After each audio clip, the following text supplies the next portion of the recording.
In the year 2026, the world watched with tense eyes as the largest military alliance on Earth prepared for something unprecedented. NATO called it Operation Steel Fist, a full-scale readiness exercise meant to remind every rival nation that Western power still ruled the skies, seas, and cyberspace.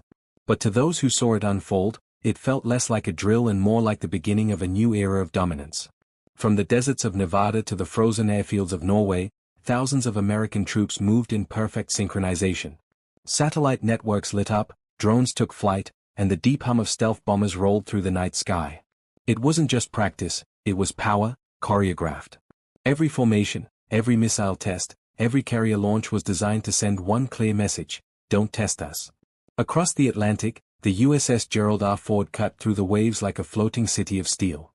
On deck, fighter jets roared into formation, their afterburners painting the dusk in fire. In command centers buried deep beneath Virginia soil, generals monitored every move with cold precision. The US wasn't just participating, it was leading, setting the pace for an alliance built on fear and respect. By the end of day one, 21 nations had mobilized over 300,000 troops. It was the most powerful show of force since the Cold War. Cameras caught everything: the thunder of tanks, the synchronized takeoffs, the flash of artillery under stormy skies. And as the footage spread online, millions around the world whispered the same thing: if this is just training, imagine war. As NATO Steel Fist roared to life, the rest of the world held its breath. In Moscow, screens flickered with satellite feeds of American carrier groups spreading across the Atlantic. In Beijing, analysts traced the shifting flight paths of B-2 bombers cutting through polar airspace. Every movement spoke in the universal language of deterrence: cold, calculated, and absolute. But inside U.S. command hubs, there was no arrogance, only precision. Generals studied maps lit in red and blue, their faces calm under the glow of hundreds of data screens. Cyber defense teams worked silently, countering simulated attacks in real time.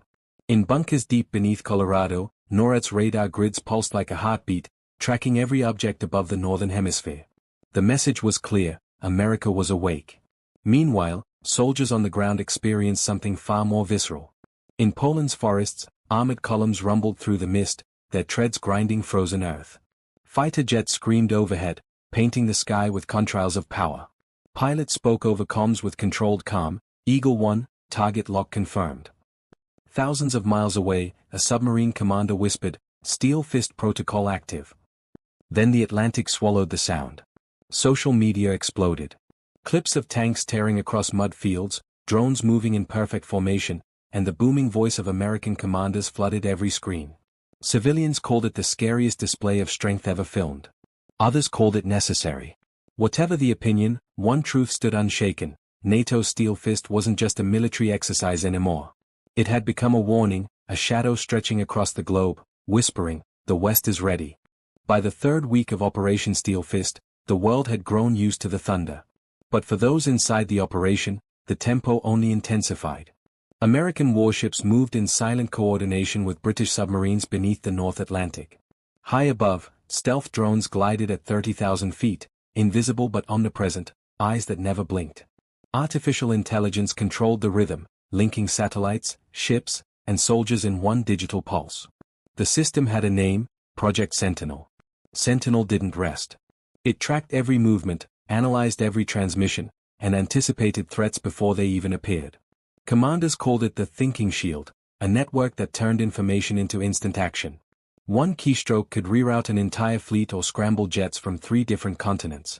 The line between simulation and real war blurred more with every passing hour. Deep in the Nevada desert, test pilots pushed the new F-35 Omega through maneuvers once thought impossible. Its engines purred like a beast tamed by algorithms, its sensors painting enemies that didn't yet exist. Nearby, robotic supply convoys rolled across the sand, driverless, relentless, unstoppable. The US military was no longer just flesh and steel. It was evolving into something else, a living system, breathing data and power. And yet, inside the command center, an uneasy silence grew.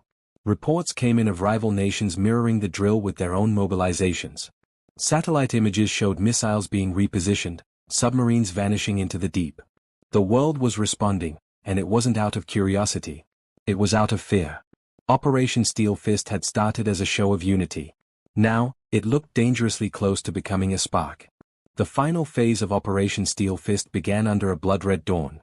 Across Europe, engines roared to life as fleets prepared for the largest synchronized strike simulation in NATO history.